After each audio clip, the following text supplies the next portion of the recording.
Hi, my name is Summer Key, and previously I gave an informative speech on child abuse.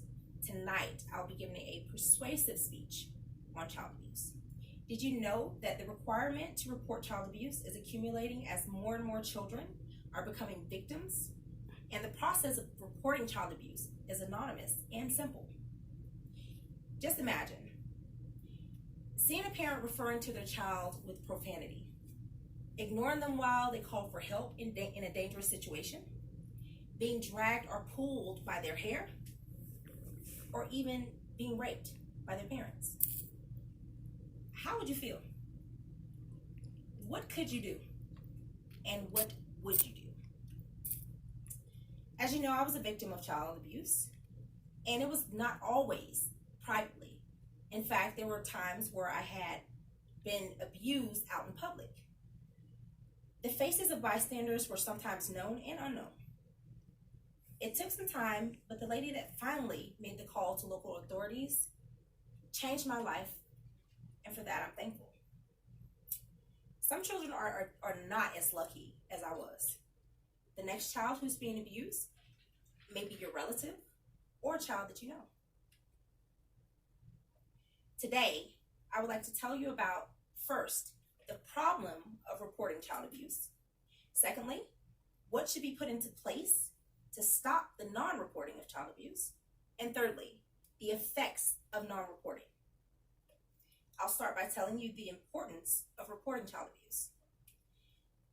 Now, thousands of children nationwide are being subjected to child abuse, and they need more people to stand up and help them.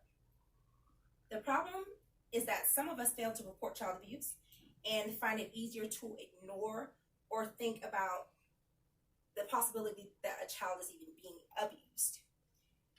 Many common concerns a person encounters when failing to report child abuse are as follows. You know the abuser and you don't want them to get in trouble with local authorities. You think the family should deal with the situation. You don't want to make the situation worse for the family. You may be worried that the child may be removed from their family. You aren't positive that the child is being abused. You may be worried that the family may find out that it was you that reported the child abuse. Or you think that it's none of your business and you just don't want to get involved. I'm positive that you can understand the types of thoughts that stops an individual from reporting child abuse. So let me tell you what I think should happen to minimize child abuse. The law should require everyone to mandatorily report child abuse. I believe that mandatory reporting requires for everyone to help. It'll help diminish the thoughts of those who are hesitant on reporting it. The fact that they will be held responsible by law could possibly outweigh all other options they have to not report it. According to the help guide, it is important to catch the problem as early as possible, so that the child abuser and both the child that's being abused can get the help that they need. And you can see that reporting child abuse is simple. It's also important. Now, let's look at some of the effects that it has when it's not reported. Not reporting child abuse causes the child to remain unprotected and the abuse to